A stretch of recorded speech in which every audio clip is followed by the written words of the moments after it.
오늘 교회 설립 66주년 맞이해서 우리 모두가 함께 꿈꾸어야 할 우리 교회의 모습 무엇이어야 하는지를 말씀 안에서 찾아보기 위해서 지난 주일에 이어 우리가 되려는 교회라는 제목, 똑같은 제목으로 안디옥 교회를 모델로 삼아서 한 번 더 말씀을 전하려고 합니다.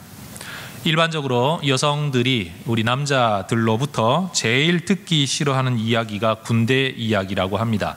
그 다음 듣기 싫어하는 이야기가 축구 이야기라고 합니다. 그러면서도 가장 듣기 싫어하는 이야기의 백미는 군대에서 축구한 이야기라고 합니다. 그럼에도 불구하고 오늘 저는 축구 이야기로 설교를 시작해 보려고 합니다. 너무 미워하지 마십시오. 네. 여러분 모두 TV에서 축구 경기를 중계하는 것을 보신 적이 있을 겁니다. 한참 경기가 진행되어지는 과정 속에 그 TV 화면 안에 등장하는 요소들은 가만히 살펴보면 딱 4가지밖에 없습니다. 화면에 가장 많이 등장하는 순서대로 일컫자면 첫 번째는 공을 절대로 놓치지 않습니다. 카메라는 항상 공을 쫓아다닙니다. 두 번째, 이 공을 위해서 싸우고 뛰어다니는 선수들이 화면에 등장합니다. 세 번째, 아주 가끔씩 감독이 등장합니다. 그리고 네 번째, 공이 라인에서 아웃되었을 때 어쩌다가 한 번씩 관중들이 등장합니다. 공, 선수, 감독, 관중. 결국 스포츠 중계에서의 화면에 등장하는 요소들은 이런 것들이 거의 다입니다. 그 중에서도 카메라가 가장 많은 시간 동안 쫓아다니면서 보여주는 것은 단연코 공을 가진 선수입니다. 이 팀이냐 저 팀이냐를 따지지 않습니다. 유명하냐 무명하냐를 따지지 않습니다. 이 사람이 공격수이냐 수비수이냐 이런 것도 따지지 않습니다. 공을 가졌다는 그 자체가 그 카메라의 가장 중요한 요소입니다. 역사 기록으로서의 성경도 마찬가지 관점을 가지고 있습니다. 방대하고 다양한 인간 역사 가운데 특별한 내용만을 선별해서 성경을 기록하시기를 원했던 하나님의 카메라, 성경이라는 하나님의 카메라에서도 결국 하나님의 메시지라는 공, 그리고 이 공을 쫓아다니며 수고하는 선수들, 그리고 이 모든 일에 감독처럼 배후에서 모든 일을 주관하시는 성령 하나님, 그리고 때때로 그 복음을 전하는 상황 속에 관계되어진 사람들, 이게 바로 성경을 구성하고 있는 요소들입니다. 여러분, 저와 여러분의 삶은 이러한 하나님의 카메라로 비유를 하자면 우리는 얼마나 이 하나님의 카메라에 많이 등장하고 있을까요? 오늘 우리가 읽은 본문에 등장하는 안디옥 교회 이야기는 하나님의 교회 역사의 관점에서 볼 때 굉장히 중요한 전환점을 이루는 기록입니다. 예루살렘 교회 사도들은 정통성을 계승했다는 이유만으로 예루살렘 교회는 아주 중요한 교회였지만 사도행전 13장 이후로 사도행전의 중요한 주인공은 예루살렘 교회가 아니고 사도들도 아니고 이방인 교회의 시초였던 안디옥 교회와 그 교회가 파송했던 바울, 바로 이러한 사람들이 사도행전의 중요한 주인공으로 등장을 합니다. 사도들도 아닌 이름 없는 몇몇 성도들이 핍박받아 도망다니는 과정에서라도 전도해서 생겨난 안디옥 교회, 세상 사람들이 별로 주목하지 않았던 이 이름 없는 교회, 이 교회의 등장은 그저 그런 또 다른 하나의 교회의 등장이 아니라 하나님 역사의 이 선교의 중심 축이 유대인들로부터 이방인에게로, 예루살렘 교회에서부터 이방인 교회로 옮겨가는 굉장히 중요한 국면을 기록하고 있습니다. 만약 우리 교회가 이 안디옥 교회와 같이 하나님의 카메라의 또 다른 주역으로 등장할 수 있으려면, 만약 우리가 그런 소망을 한번 가져본다면 여러분, 우리는 어떤 교회가 되어야 과연 하나님의 카메라에 주로 등장하는 교회가 될 수 있을까요? 물론 여러분, 우리는 이미 생겨난 교회이고 우리끼리 잘 어우러져서 살면 앞으로 또 다른 몇십 년 동안 우리 교회는 존재할는지는 모릅니다. 그러나 여러분, 이 땅에 수많은 가수들이 있지만 TV에 나와 공연하는 가수가 제한되어져 있고, 이 땅에 수많은 운동선수들이 있지만 우리가 TV에서 만날 수 있는 선수는 제한되어진 것처럼, 이 땅에 참 많은 교회들이 있지만 하나님의 카메라에 등장할 수 있는 교회 역시 저는 제한되어져 있다는 생각을 합니다. 그럼 과연 우리는 어떤 교회가 될 것이냐? 그냥 하나님께서 주목하시든 하시지 않든 상관없는 교회로 그냥 이렇게 살면 괜찮은 거냐? 아니면 정말로 하나님의 주목을 받고 하나님의 역사를 이루어 나가는 교회가 될 것이냐? 물론 저는 개인적으로 저는 어차피 주님께 쓰임받은 한 인생으로, 어차피 부름받은 설교자로, 어차피 목회자가 되고 어차피 한 교회 구성원이 된 제 입장에서는 이왕 하나님께 쓰임받는 거 좀 더 역동적으로 쓰임받기를 원하고, 이왕 하나님의 일을 하는 거 대충 하지 않고 한번 죽도록 해보고 싶고, 이왕 설교자로 나설 바에야 여러분, 몇 되지 않는 적은 사람들에게 적은 횟수의 설교를 하는 사람이 아니라 할 수만 있다면 더 많은 횟수를, 할 수만 있다면 더 많은 사람들에게, 할 수만 있다면 더 많은 내용을 연구해서 하나님의 말씀을 전하는, 저는 그런 사람이 되고 싶은 개인적인 소망이 있습니다. 만약 이러한 저의 소망과는 전혀 다르게, 아이고 목사님, 저는 적게 먹고 적게 싸겠습니다, 저는 그냥 대충 살다가 이러다 천국만 가면 되겠습니다 라고 생각하는 분들이 있다면, 좀 오늘 저의 설교가 여러분의 마음에 전혀 감동이 안 될 수는 있겠지만, 혹시라도 저와 같은 마음을 가지고 계신 분들이 있다면, 여러분, 우리는 어떻게 이런 교회가 될 수 있을런지 오늘 안디옥 교회 이야기 속에서 해답을 같이 한번 찾아볼 수 있기를 바랍니다.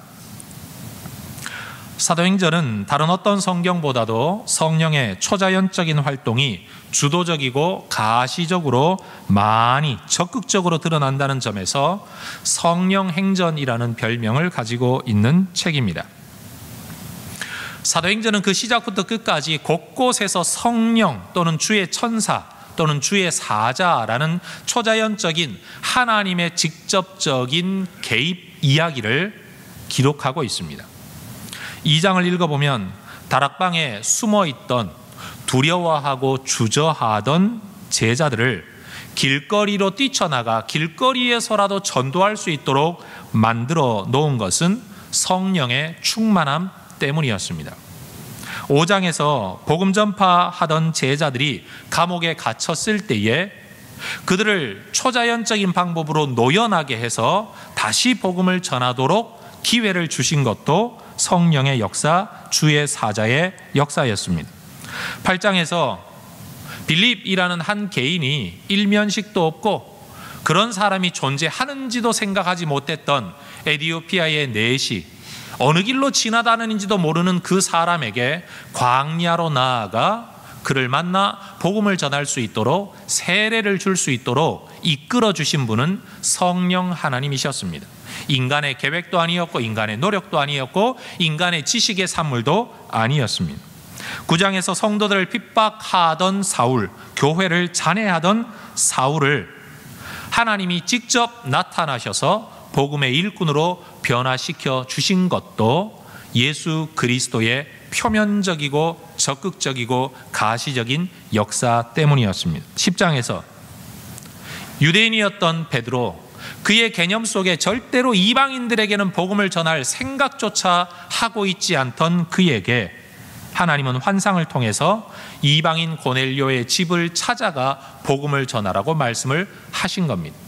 우리가 가지고 있는 습성, 우리가 가지고 있는 성향, 내 성격의 한계 안에 우리는 살아갈 수밖에 없는데, 고정관념의 한계 안에 살아가는 우리를 그 고정관념을 뛰어넘을 수 있도록, 다시 말해 내가 살아갈 내 인생의 한계를 넘어설 수 있도록 길을 열어주신 분, 바로 성령 하나님이십니다.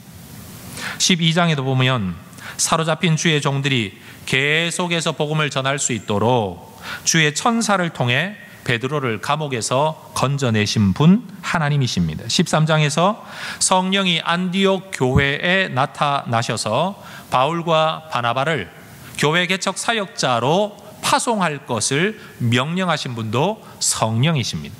안디옥 교회 성도들의 계획이 아니었습니다. 그들의 교회 발전 5개년 계획, 교회 장기 발전 계획, 20년 계획 이런 것 때문에 생겨난 일이 아니라 성령의 역사 때문에 이런 일이 일어났다는 겁니다. 16장에도 보면 성령이 바울의 복음 전도 방향을 아시아에서 유럽으로 돌려놓게 만든 것도 하나님의 역사였지 인간의 계획이 아니었습니다. 23장에도 로마로 압송되어져 가는 죄수 신분의 바울에게 성령께서 나타나셔서 네가 죄수의 신분이냐 자유인의 신분이냐는 중요하지 않다. 너는 황제 앞에 가서라도 복음을 전해야 한다. 그러니 두려워하지 말아라. 떨지 말아라. 이 상황 때문에 염려하지 말아라.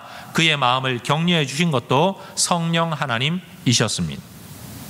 현실을 살아가는 우리 눈에는 인간들의 삶에 성령 하나님의 이 초자연적 초월적 개입이 무슨 동화 이야기 같고 지어낸 신화 이야기처럼 보이지만 사도행전의 관점에서 보면 성령의 초자연적인 활동은 굉장히 자연스러운 일이었습니다. 우리에게는 드문 일이지만 사도행전의 관점에서는 빈번한 일이었고 우리에게는 특별한 일이었지만 사도행전의 관점에서는 자연스러운 일이었습니다. 여러분, 저는 사도행전을 읽으면서 늘 이런 소망을 가집니다. 우리도 이 일이 자연스러우면 얼마나 좋을까. 오늘날 교회 가운데 성령 하나님이 살아계시다, 일하시는 분이라는 것을 고백하지 않는 교회가 어디 있겠습니까? 그것을 고백하지 않는 그 순간부터 그것은 교회가 아니기 때문에 교회라면 당연히 성부, 성자, 성령 하나님에 대하여 고백합니다. 성경이 하나님의 말씀이라고 인정을 합니다. 그런데 문제는 인정은 하지만 경험은 못하고 있다는 사실. 너에게 아버지가 있느냐? 있다고 말을 하는데 마치 아버지를 보지 못하고 아버지와 교제하지 못하는 것처럼. 여러분, 오늘날 이 시대에 우리 교회에 가지고 있는 가장 큰 약점, 가장 큰 문제점이 무엇이냐라고 이야기를 한다면 그것은 교회의 세속화 맞습니다. 목사들의 탈선 맞습니다. 성도들의 비윤리성 맞습니다. 모든 문제가 맞기는 맞는데 왜 그런 일이 일어나느냐? 우리가 고백하고 있는 바가 우리의 현실 속에서 경험되어지지 못한다는 겁니다. 예를 들자면 아버지가 너 사랑하시냐? 예, 사랑하셔요. 머리로는 알고 있는데 그 사랑이 내게 느껴지지 않고 전달되어지지 않죠. 이런 자녀들은 당연히 어긋날 수밖에 없습니다. 충분한 부모의 사랑을 체험적으로, 경험적으로, 현실적으로 받아 누리고 내가 그것을 자각하지 못하면 여러분, 어떤 형태로든지 우리의 인성과 인격 안에는 빈자리가 생겨나게 됩니다. 그것이 청소년 문제를 만들어내고 그것이 이 시대의 사람들의 정서적인 문제를 만들어내는 것을 여러분이 동의하실 수 있다면 저는 그것이 오늘날 교회의 문제에 그대로 나타나고 있다고 여러분에게 설명드리고 싶습니다. 하나님 살아계십니다. 예수님 날 위해 죽으셨습니다. 성령 하나님 여전히 우리 안에 거하고 계십니다. 말로는 다 인정합니다. 믿음으로는 다 믿고 있습니다. 인정하고 있습니다. 지적으로는 알고 있습니다. 그런데 문제는 그것이 내게 느껴지지도 않고 경험되어지지도 않는다는 사실이에요. 머리로는 알고 있는데 가슴이 채워지지 않는다는 말입니다. 그래서 머리로는 어떻게 살아야 되는 줄 아는데 정작 그렇게 살지를 못합니다. 세상에 나가서 하나님의 사랑을 나누어주는 삶을 살아야 된다라고 머리로는 알고 있는데 정작 내가 하나님의 사랑으로 감격하거나 넘쳐 흐르지 않기 때문에 세상에 나가서도 나누어질 사랑이 없는 겁니다. 하나님이 내 인생을 책임지신다고 믿음으로는 고백하지만 그것이 내게 경험되어지지 않기 때문에 세상에 나가서도 내 자원을 남에게 주지 못합니다. 오히려 예수 믿는 사람들일수록 더 짜다, 더 지독하다, 더 못됐다, 더 이율배반적이다 라는 말을 들을 수밖에 없는 이유가 뭐냐? 믿음이 없어서가 아니라 가지고 있는 믿음이 내 삶에서 경험되어지지 않는다는 겁니다. 아버지가 없어서가 아니라 아버지의 사랑이 내게 차고 흘러 넘치도록 경험되어지지 않는 것처럼 어머니가 없어서가 아니라 어머니의 사랑, 그 무한한 사랑이 내게 경험되어지지 아니하는 것처럼. 전도하는 교회가 된다고 외친다고 교회가 전도하게 되는 건 아닙니다. 만약 전도해야 됩니다라는 당위성이 우리를 전도하게 만들었다면 우리는 생각하는 대로 다 살 수 있었을 겁니다. 이렇게 살면 안 돼, 그러면 그렇게 살았을 것이고, 우리는 이렇게 살아야 돼, 그러면 또 그렇게 살 수 있었을 겁니다. 그러나 우리는 우리 자신을 통해 잘 압니다. 내가 생각하는 대로 살지 못하는 존재라는 사실을 우리는 압니다. 당위성대로 사는 인생 많지 않습니다. 여러분, 오늘날 우리 교회가 하나님의 뜻, 하나님이 우리에게 주신 사명을 몰라서 그 일을 못하는 건 아니지 않겠습니까?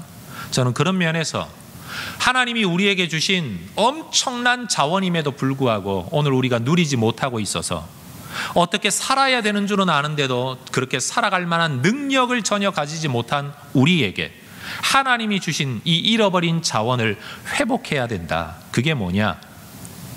저는 바로 성령 하나님의 은혜의 역사라고 생각을 합니다. 한번 따라해 볼까요? 기적이 상식이 되는 교회, 성령의 역사가 자연스러운 교회.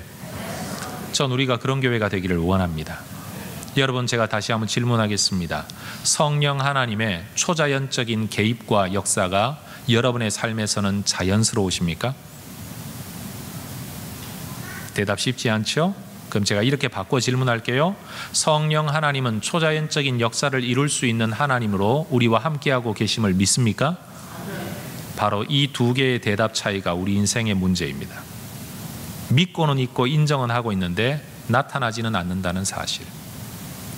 안디옥 교회의 형편 속에서 오늘 성경 사도행전 13장 2절과 3절 4절의 형편 속에서 여러분, 성령의 주도성이 구체적으로 어떻게 나타났는지를 한번 보십시오. 여러분, 성령께서 말씀을 시작하심으로 안디옥 교회에 이전에 없었던 사역이 시작되어졌습니다. 성령이 이르시되. 우리의 인생 속에 하나님의 특별한 역사, 성령의 개입은 언제나 말씀과 함께 시작되어집니다. 그리고 이 사역의 일꾼을 누가 정하느냐? 성령이 직접 정하셨습니다. 바나바와 사울을 따로 세우라. 인간 세상 속에서는 기껏 민주적인 투표 절차를 거쳐서 이 사람이 하면 좋겠다, 저 사람이 하면 좋겠다, 그나마 할 수 있는 최선의 민주적인 방법이 투표이기 때문에 투표로 목사도 정하고 장로도 정하고 권사도 정하고 안수집사도 정하고, 여러분, 이것이 우리가 하는 모든 방법의 전부이지만 성령 하나님, 살아계신 하나님이 직접 개입하시면 여러분, 일꾼도 하나님이 직접 정하십니다. 바나바와 사울을 따로 세우라. 그리고 무엇을 해야 되는지 모르는 우리에게 이 사람은 이걸 하자, 저 사람은 저걸 하자라고 말할 때 오늘 성경을 보면 하나님이 직접 말씀하시기를 2절 내가 불러 시키는 일, 그 일도 하나님이 직접 말씀하시고 직접 정하십니다. 그리고 이 일을 언제 행할 거냐? 4절에 성령의 보내심을 받아 때가 되면, 그리고 하나님의 주도 안에서 이 모든 일들이 이루어지고 있음을 성경은 언급합니다. 사도행전에 나타나는 모든 복음 전파의 과정과 시기, 대상은 철저히 성령 하나님의 주권 그리고 가시적인 지시 안에서 일어났습니다. 여러분, 성령의 역사는 사람들이 싫어하는 일을 억지로 시키는 것이 아닙니다. 성령의 역사라는 것은 순종하지 않으면 벌 받을까 봐 종교적인 두려움 때문에 마지못해 따라가는 어떤 일이 아닙니다. 오늘 본문의 말씀을 보면 성령의 역사는 누구에게 나타나느냐? 여러분, 2장과 3장에서도 보면 기도하며 기다리는 자에게 성령의 오순절의 역사가 임했던 것처럼 13장에서도 결국은 하나님 앞에 여러분 기다리는 자들이 이 역사를 경험하게 됩니다. 여러분, 누군가에게 이제 일을 지시하고 위임해야 될 책임 있는 자리에서 이제 목사로 살아가다가 보니까 여러분, 제 마음속에 이런 생각이 많이 들어요. 어떤 조직의 장으로서 일을 하게 되기도 하고, 기관의 대표로도 일을 하게 되기도 하고, 하다못해 책을 발행하는 일을 하기도 하고, 하다못해 담임 목사로서 교회 안에 부교역자들이나 성도들과 함께 일을 하기도 하고, 여러분, 이런 과정 속에서 가만 보면 내가 누군가에게 일을 맡기거나 내 속을 드러낼 때 아무에게나 드러내지는 않더라고요. 세상에서 이런 말을 할 때가 있습니다. 일복이 많은 사람. 옆에 분에게 한번 질문해 보세요. 당신은 일복이 많습니까? 자, 다시 질문해 보세요. 당신은 일복이 많은 분이세요? 여러분, 상처받지 말고 제 이야기 잘 들으십시오. 일복이 없는 사람은 일하기 게으른 사람입니다. 제가 일을 맡기는 입장에서 보니까 이 일은 누구한테 맡기느냐? 초창기에는요, 일하기 싫어하는 사람에게 맡기고 싶었어요. 괘씸하고 얄미워서. 왜냐하면 딴 사람은 일을 많이 하는데 이 사람은 일을 덜하면, 공평하게 하려면 일 덜하는 사람에게 일을 맡겨야 되잖아요. 얼마나 공평해요? 근데 시간이 흐르면서 제가 깨달은 게 있어요. 일하기 싫어하는 사람에게 내가 꼭 하고 싶은 일을 맡겼을 때 이 일이 성취되는 확률이 현격히 낮아진다는 것을 깨닫게 되었습니다. 왜요? 일하기 싫어하니까요. 싫어하는 사람한테 일을 맡겼으니 조금만 문제가 생기면 이래서 안 됩니다, 저래서 안 됩니다, 이래서 못하겠습니다, 저래서 못하겠습니다 할 때도 가능한 한 이뤄내려고 하는 게 아니고 되는 대로 그냥 하려고 하는 거예요. 그 시간이 흐르면서 정작 내가 하고 싶은, 꼭 하고 싶은 일은 누구한테 맡기느냐? 일 잘하는 사람, 하고 싶어 하는 사람, 열정 있는 사람에게 맡기게 되더라고요. 그리고 일하기 싫어하는 사람에게는 해도 되고 안 해도 되고 결과가 있어도 그만 없어도 되는 일들만 맡기게 되더라고요. 여러분, 누군가에게 일을 맡겨본 분들이라면 지금 제 마음을 여러분들도 이해하실 수 있을 거라고 생각합니다. 그래서 여러분, 일 잘하는 사람은요, 결국은 일을 열심히 하는 사람, 하려고 하는 사람이고요. 어느 누구도 나한테 일을 안 맡긴다? 죄송합니다. 그건 여러분이 게으른 겁니다. 열정이 없는 사람이에요. 이것 따지고 저것 따지고 비판만 잘하고 이 핑계 저 핑계 이런 이유 저런 이유 되면서 안 하려고 하는 사람이기 때문에 일이 맡겨지지 않는 거예요. 때로는 맡겼더라도 빼앗긴 이유가 뭐냐? 이루어내는 사람이 아니라 투덜대는 사람이기 때문에 더 이상 여러분에게 일이 맡겨지지 않는 겁니다. 이건 교회 안이든 교회 밖이든 나란 일이든 집안 일이든 다 똑같아요. 제 이야기가 여러분에게 좀 이해가 덜 되면 우리 여자분들 이해를 돕기 위해서 명절 때 동서들끼리 모여서 일할 때 결국은 내가 하고 말지 투덜대는 동서한테는 일 안 시킵니다. 동의를 별로 안 하시네요. 공감이 안 되시나 보죠? 웬만하면 명절 때 늦게 가고, 이제 추석 다가오는데 웬만하면 늦게 가고 요리 빠지고 조리 빠지고 살살살 빠져가지고 명절을 쉽게 보내는 여성분들 계시다면 여러분이 지금 인정받고 사랑받아서 그런 게 아니고요, 여러분 동서들이 아니 꽂고 더럽고 치사하고 메스꺼워가지고 여러분한테 일을 안 맡기는 거예요. 너한테 일을 맡기니 내가 하고 만다. 사실은 그거예요. 이 핑계 대고 저 핑계 대고 집안에 일이 있어서 애들 때문에 뭐 때문에 하고 그래 그럼 오지마. 말로는 그렇게 하죠. 오지마라는 말 속에는요, 니한테 일을 맡기니 내가 한다 이거예요. 기쁨으로 적극적으로 어떻게든 하려고 하면 여러분에게 일을 맡깁니다. 저는 하나님이 아닙니다. 저는 성령이 아닙니다. 저는 인간입니다. 그래서 하나님의 마음을 저는 알지 못합니다. 그러나 최소한 작은 조직에서 누군가에게 일을 맡기는 자리에 제가 있다가 보니까 저는 하나님의 마음이 혹시나 이러지 않을까라고 연상이 되어지는 게 있어요. 여러분, 그게 뭘까요? 하나님은 과연 나에게 그리고 우리에게 일을 맡기기를 원하실까? 아니면 안 맡기고 싶으실까?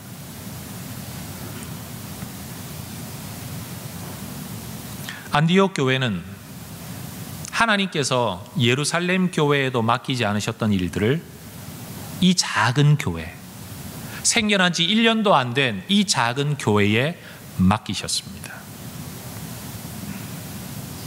전 우리 교회가 안디옥 교회와 같이 성령의 주도적인 이끄심이 가시적이고 적극적으로 주도적으로 나타나는 교회가 되기를 원합니다.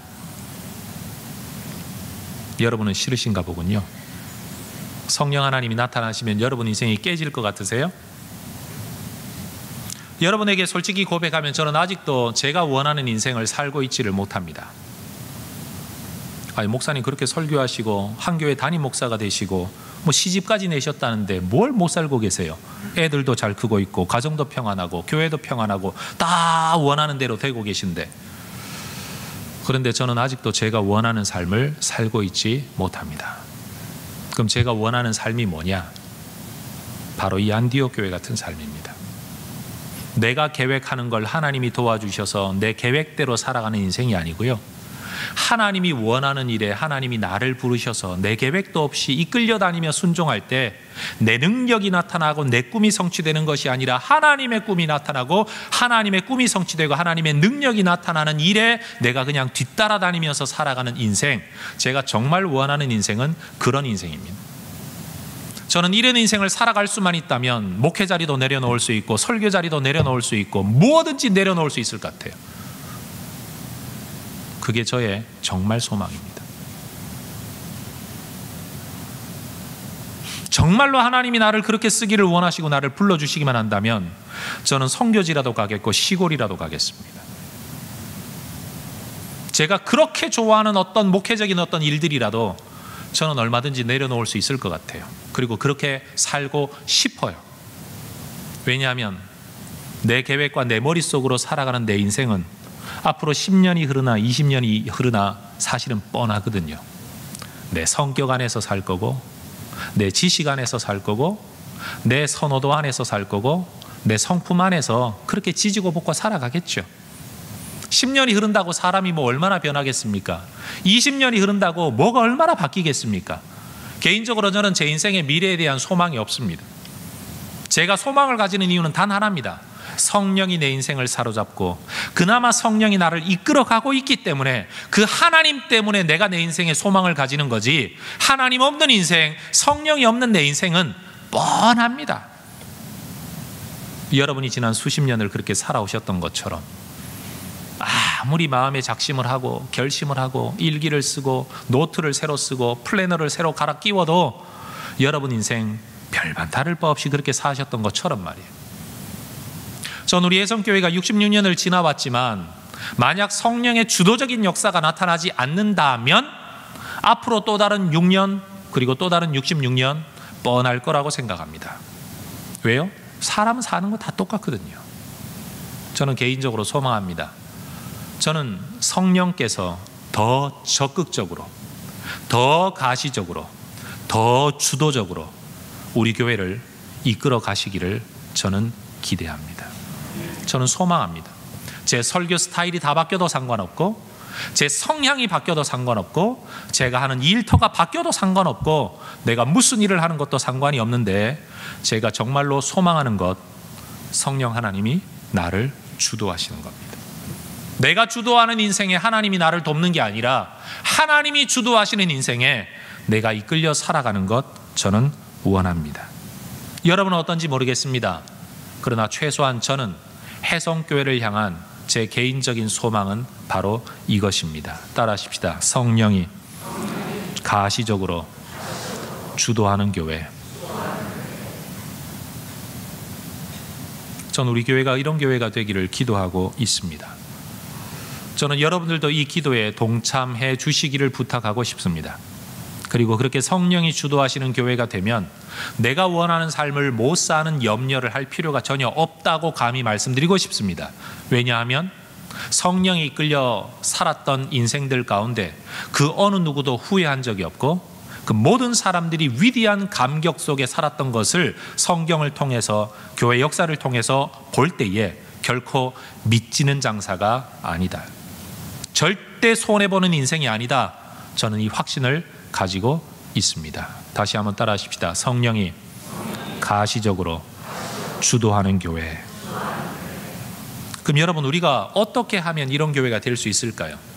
안디옥 교회는 생겨난 지 1년도 안 된 교회요, 연약한 교회요, 이방인 교회요, 예루살렘 교회와 비교했을 때는 그 인적 구성과 리더십을 구성하는 사람들의 면면이 이건 뭐 비교할 수 없는 사람들이잖아요.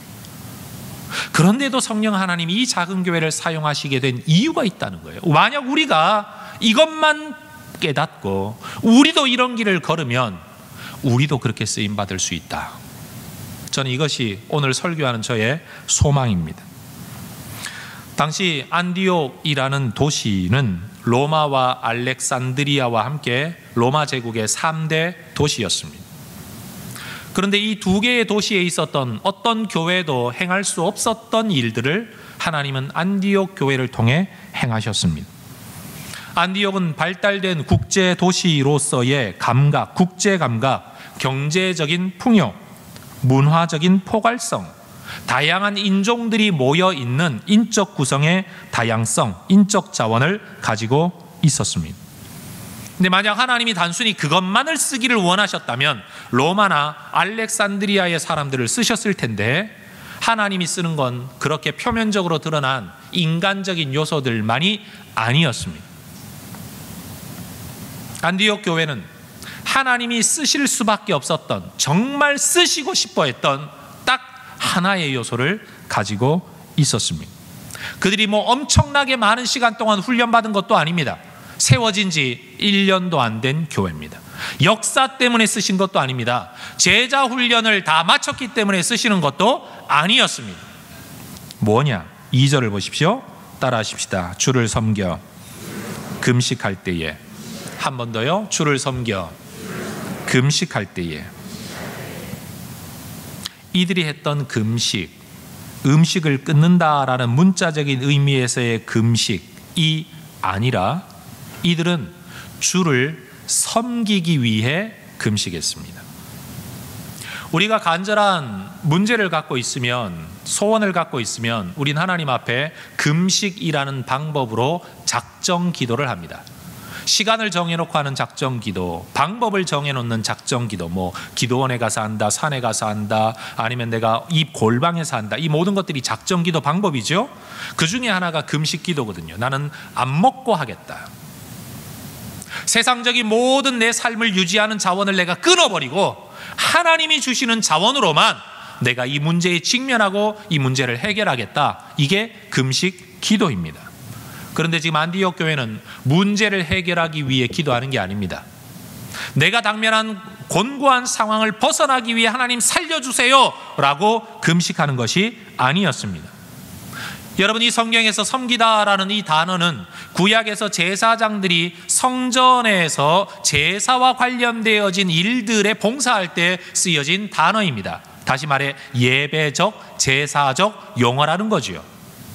그러니 이들의 섬김은 하나님을 예배하기 위하여 금식했다라고 말할 수도 있다는 겁니다.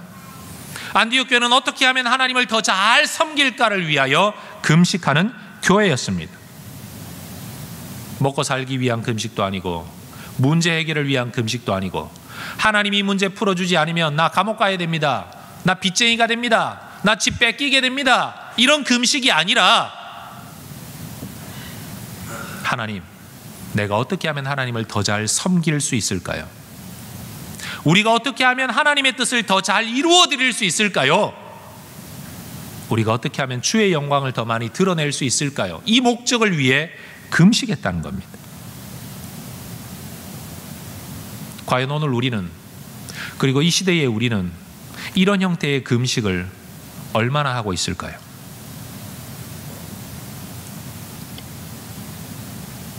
안디옥 교회는 성령을 통하여 바나바와 바울이라는 핵심적인 지도자들을 교회 개척 사역자로 파송하라고 명령하십니다. 그런데 금식하던 이 지도자들은 성령의 지시에 순종했을 뿐만 아니라 안디옥 교회 성도들도 그렇게 기도하며 하나님을 섬기려고 했던 지도자들의 결정에 성도들도 순종합니다. 지도자들은 성령에 순종하고 성도들은 그러한 지도자들에게 순종하는 교회. 여러분, 이 교회 역사가 얼마 되었다고요? 얼마 되었다고요? 우리 교회 역사 말고요, 안디옥 교회 역사가 얼마가 되었다고요? 1년도 안 된 교회가 순종하기 위하여, 하나님을 섬기기 위하여 금식했다. 그리고 이들은 하나님의 뜻을 알게 되었을 때에 얼씨구나, 이게 하나님의 뜻이구나, 우리 힘 모아보자, 그러지 않습니다.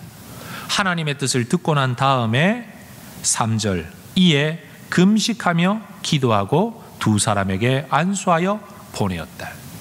알게 된 하나님의 뜻을 또 더 잘 받들어 순종하려고 금식합니다. 더 잘 섬기려고 금식하고 더 잘 순종하려고 금식합니다. 여러분, 이들의 금식은 철저히 예배였습니다. 하나님을 더 높이고 더 잘 섬기기 위한 예배적 태도가 행동으로 표현되어진 것이 금식이라는 말입니다. 그리고 순종으로 표현되어진 예배를 그들은 하나님께 올려드렸습니다. 죄송한 이야기지만 오늘 저와 여러분을 놓고 한번 이 안디옥 교회와 비교를 해봅시다. 오늘 이 예배를 드리고 있는 이 시간에 여러분 성도 여러분들 가운데 어떤 분이 하나님, 내가 정말 하나님을 더 잘 섬기기 원합니다. 내가 정말 하나님의 말씀을 깨닫고 하나님의 뜻을 알기 원합니다라고 금식하고 예배 드리러 온 분 몇 분이나 될까요? 오늘날 교회에서 설교를 듣고 나면 그 목사님 이야기고 목사님 말이지, 그걸 누가 순종할 수 있어? 그거 뭐 어쩌라고, 나는 몰라, 나는 못해. 아니면 설교를 잘한다 못한다, 왜 이렇게 말하냐 저렇게 말하냐, 하나님의 말씀을 듣고 평가하지는 하지만 정작 그 하나님의 말씀을 들었을 때 이것이 하나님의 말씀이라면 난 어떻게 순종할 수 있을까, 난 어떻게 살아야 되나, 그 말씀을 놓고 금식하는 성도, 다시 말해 주일이 되기 전에 금식하여 말씀 듣고자 하고 말씀을 듣고 난 다음에 주일 저녁부터 금식하는 성도들이 오늘날 도대체 얼마나 되겠습니까? 여러분 한번 생각해 보십시오. 여러분이 하나님이라면 어떤 교회를 통해 일하시겠습니까?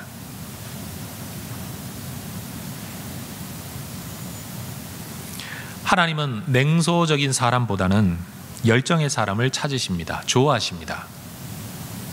하나님은 게으른 사람보다는요, 부지런히 충성하는 사람을 훨씬 더 좋아하시는 것 같습니다. 성경도 보면 찾고 찾는 자가 만나게 된다라고 말씀하시지, 한번 찾아보고 아니면 말고 라고 말하는 분 하나님 만나주시지 않습니다. 여러분, 열정 없는 사람에게 뭘 기대할 수 있겠습니까? 2012년에 첫 출간된 어떤 책, 그 제목이 답을 내는 조직이라는 책의 저자는 큰 세 가지 주제를 가지고 그의 글을 써내려 갑니다. 한번 따라해 보시겠습니까? 방법이 없는 것이 아니라 생각이 없는 것이다. 답이 없는 것이 아니라 치열함이 없는 것이다. 능력이 없는 것이 아니라 열정이 없는 것이다. 이분의 책의 세 가지 큰 주제가 바로 이겁니다. 그러면서 그 글들을 쓰면서 그는 이런 표현들을 소제목으로 잡아놓고 있습니다. 끝장 정신이 없는 조직은 이미 끝난 조직이다. 안 된다고 생각하니 안 되는 것이다. 답이 나올 때까지 생각해야 한다. 한계에 도전하는 것이 진짜 우리가 해야 할 일이다. 여러분, 세상에서 먹고 사는 세상살이를 다루고 있을 뿐인 이 책도 문제 해결과 답을 찾기 위한 열정의 사람이 되어야 한다. 그래야 세상의 문제도 극복되어진다고 이야기합니다. 여러분, 그렇지 않습니까? 문제를 불평하고 하소연하는 사람에게 무슨 대책이 있습니까? 여러분, 그들에게 무슨 미래가 있습니까? 이래서 안 되고 저래서 안 된다는 사람에게 무슨 미래가 있습니까? 이래서 안 되니까 그럼 우리는 어떻게 해야 되냐? 저것 때문에 안 된다면 그럼 우리는 어떻게 해야 되냐? 이걸 찾는 사람에게 미래가 있는 것이지, 안 된다는 것만 늘어놓는 사람에게 무슨 미래가 있겠습니까? 저는 저와 여러분이 우리 하나님의 말씀을 듣고 하나님의 뜻을 이루고 하나님의 소원을 이루고 주의 영광을 바라보고 살아야 할 성도와 교회로서 그 하나님의 뜻을 이룰 방법이 없다고, 세상이 이래서 안 된다고 함부로 속단하고 쉽게 포기하는 사람들이 되지 않기를 원합니다. 답이 없다고 투덜대거나 능력이 없다고 핑계대는 사람들이 되지 않기를 원합니다. 능력이 없어도 답이 없어도 하나님의 뜻을 이루기 위하여 열정으로 답을 찾는 사람, 어떻게든 해보려는 사람, 저는 하나님께서 바로 이런 사람을 통해 역사하신다고 믿습니다. 여러분, 이름 없는 교회, 역사 없는 교회, 인적 자원 없는 교회, 별 볼 일 없는 교회가 하나님의 역사를 위하여 쓰임받을 수 있었던 이유가 뭐냐? 성령의 역사 때문이었습니다. 그럼 어떤 교회에 성령의 역사가 나타났느냐? 하나님을 더 잘 섬기려고 열정을 가지고 어떻게든 하나님을 섬기려고 금식하며 기도하는 교회. 여러분, 금식이라는 방법론을 제가 지금 제시하는 게 아니라 금식하기까지 하나님을 더 잘 섬기려는 열정을 품고 있었던 교회를 하나님이 사용하셨다는 겁니다. 여러분, 우리가 흔히 말하기를 야, 쟤는 싹수가 있다라고 말하는 게 뭡니까? 능력 있는 사람을 보고 싹수가 있다고 말합니까? 아니잖아요. 아무리 능력 있고 아무리 똑똑해도 틈만 나면 조직 안에서 불평하고, 틈만 나면 조직 안에서 놀 생각하고 놀 궁리하고 곁길을 찾는 사람, 어느 누가 그런 사람을 보고 싹수가 있다고 말을 합니까? 우직하게 길을 찾으려고, 이렇게 해서 실패했는데 또 다른 길을 찾고, 이렇게 해서 실패했는데 또 다른 길을 찾고, 끊임없이 그 일을 이루기 위하여 노력하는 젊은 인생들을 바라볼 때 야, 쟤는 뭐가 돼도 되겠다, 우리가 그렇게 말하는 것 아닙니까? 여러분, 하나님께서 우리 교회를 보실 때 무슨 생각을 하시겠어요? 하나님이 야, 너희가 능력이 없어 내가 너희를 못 쓴다, 너희는 돈이 없어 내가 너희를 못 쓰겠다, 너희에게는 사람이 없어 내가 너희를 못 쓰겠다, 우리 하나님 그러시겠습니까? 안디옥 교회 모범은 우리 교회가 어떤 모습이 되어야 하나님 안에서 쓰임받고 칭찬받고 성장하는 교회가 될 수 있는가를 보여줍니다. 하나님은 어떤 교회든지 사랑하시지만 아무 교회나 사용하시는 것은 아닙니다. 한번 따라해 보시겠습니까? 하나님은 누구나 사랑하시지만 아무나 사용하시지는 않습니다. 하나님은 모든 사람을 사랑하십니다. 그러나 아무나 사용하시지는 않습니다. 하나님은 모든 교회를 사랑하시지만 아무 교회나 쓰시지는 않습니다. 교회 재정이 쌓여가고 인재들이 몰려들고 업무 역량이 커진다고 해서 자기들이 계획하는 일은 이루어낼 수 있겠지만 하나님이 원하시는 소원을 이루어내는 것은 아닌 것 같습니다. 우리가 하나님께 쓰임받는, 특별히 하나님의 특별한 소원을 위하여 쓰임받는 비결은 우리의 역량이 아니라 하나님의 뜻이 이루어지기를 바라고 하나님의 영광이 드러나기를 바라는 간절한 열정에 있습니다. 한 번 더 따라 하십시다. 역량이 아니라 열정입니다. 한 번 더요. 역량이 아니라 열정입니다. 여러분, 능력이 하나님의 쓰심을 결정한다면 여러분, 하나님이 능력이 없을 때에나 남의 돈, 남의 능력이 중요하지, 모든 능력의 근원 되신 하나님께는 사람의 능력 있어도 그만 없어도 그만 아니겠어요? 생각해 보세요. 여러분, 베드로는 무식쟁이였습니다. 바울은 유식쟁이였습니다. 그러나 하나님이 두 사람을 쓰실 때 베드로나 바울이나 능력의 차이 없었습니다. 왜요? 그들의 능력으로 일한 게 아니고 하나님의 능력으로 일했기 때문입니다. 그러니 우리가 하나님께 쓰임받지 못하는 것은 능력이 없어서가 아닙니다. 역량이 없어서가 아닙니다. 열정이 없는 거죠.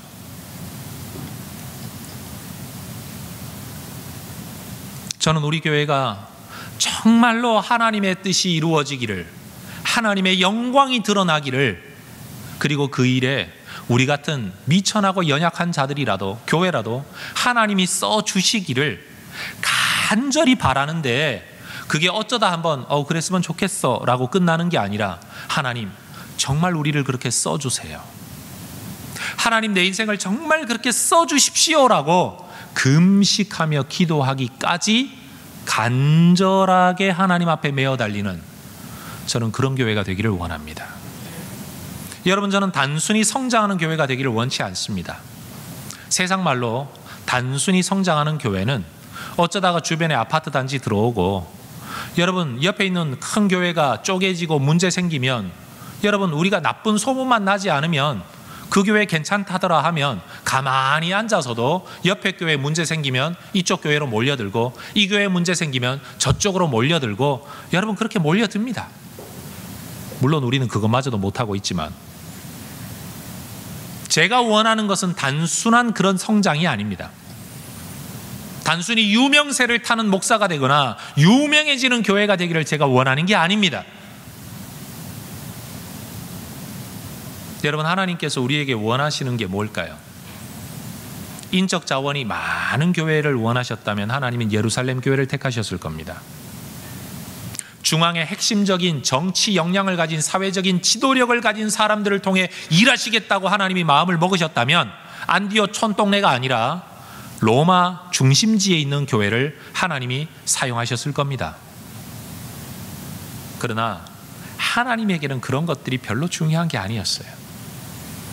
하나님이 정말로 원하셨던 것, 그것은 열정입니다. 하나님의 영광을 위한 열정, 하나님의 소원을 향한 열정.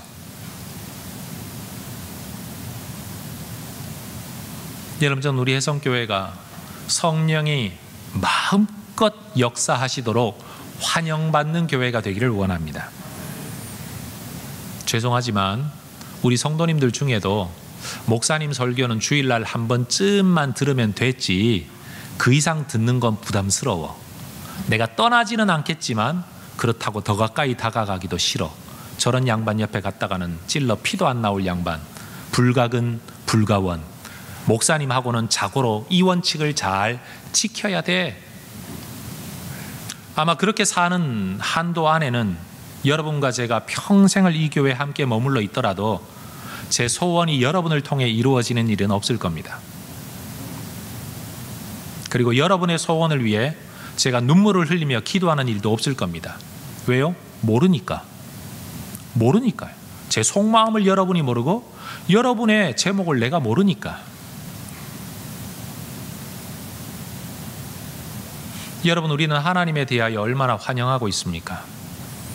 하나님의 소원, 성령의 소원에 대하여 우리는 얼마나 알고 싶어하고 그것을 이루기 위하여 내가 뭘 할 수 있을까를 고민하며 살아가고 있습니까?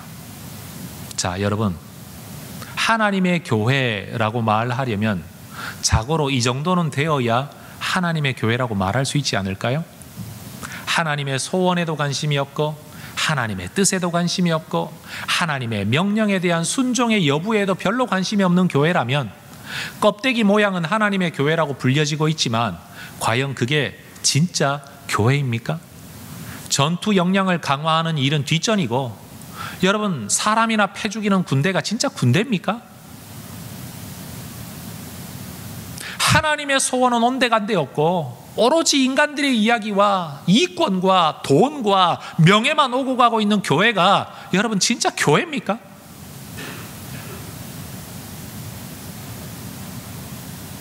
만약 여러분이 반대하지만 않는다면, 왜냐하면 제가 여러분의 교회를 목양하는 담임 목사이기 때문에 제가 언젠가 한번 쓰고 싶은 책이 한국교회를 비판하는 책을 한번 쓰고 싶어요. 그래 놓고는 나도 이렇게 못 살아가지고 죽을 지경이라고 내부 고발자의 심정으로 책을 한번 쓰고 싶어요. 우리 정말 이러고 살아서는 안 됩니다, 여러분.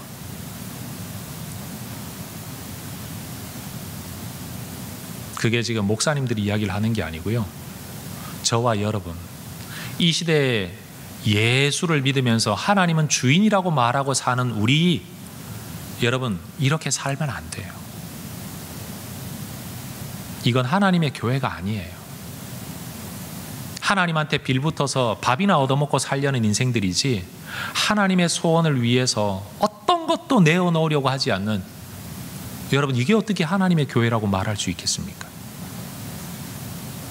저는 우리 교회가 정말로 주님의 뜻을 알고 주님의 뜻을 이루기 위하여서 성령 하나님의 주도하심 앞에서 목숨을 내걸고 달려들어 순종하는 교회, 저는 그런 안디옥 교회와 같은 교회가 될 수 있기를 소망합니다.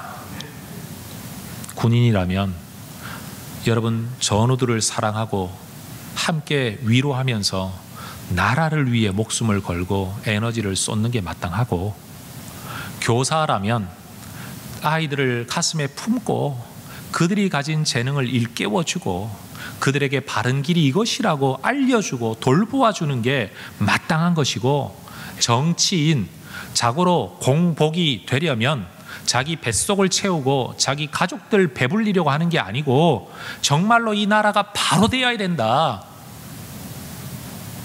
그것을 위해서 자기 목숨을 내놓아야 그게 진짜 바로 가는 길이 아니겠습니까?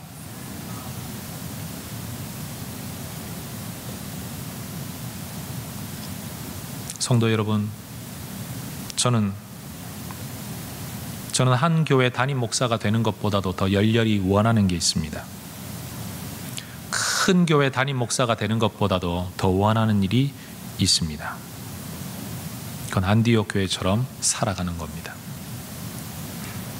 이들처럼 살면서 이들처럼 주의 역사를 보면서 이야, 정말 하나님이 나를 사용하시는구나. 내 인생을 통해 내 꿈과 내 소원이 이루어지는 게 아니라 하나님의 꿈이 이루어지는구나. 내가 이 일에 이 귀퉁이라도 쓰임받을 수 있으니 이게 얼마나 감사한가.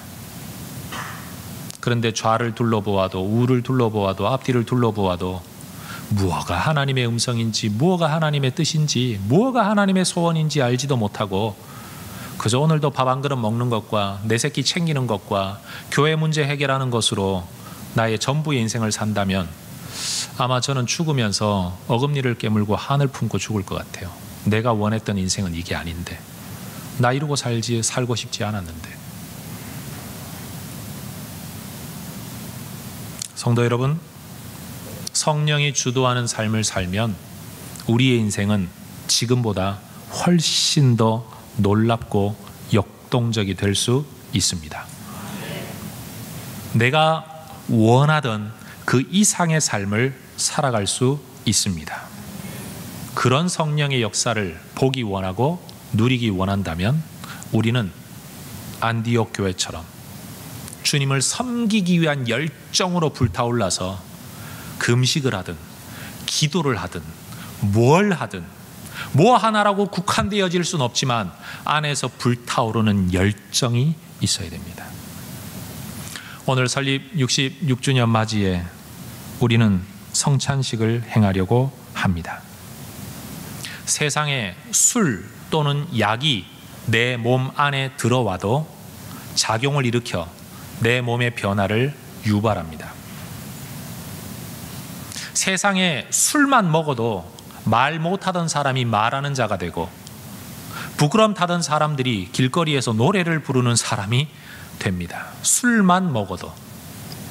우리 예수님의 피와 살이 우리 안에 들어와서 이것이 내 인생을 바꿔놓고 삶을 바꿔놓고 내가 타고난 성향대로 사는 게 아니라 하나님의 소원을 따라 살아가는 완전히 다른 열정의 사람이 될 수 있도록 여러분 이 시간 한번 합심해서 기도합시다. 하나님, 새 삶을 위하여 내가 성령을 사모합니다. 오늘 이 성찬을 행할 때에 주의 피와 주의 살을 기념하는 이 포도주와 이 떡이 내 몸 안에 들어올 때에 주님의 성령의 역사가 있어서 하나님, 내가 새 인생 되게 하옵소서, 새 삶 살게 하옵소서, 내가 꿈꾸는 인생이 아니라 하나님이 꿈꾸는 인생이 되게 하여 주옵소서. 합심해서 기도하겠습니다.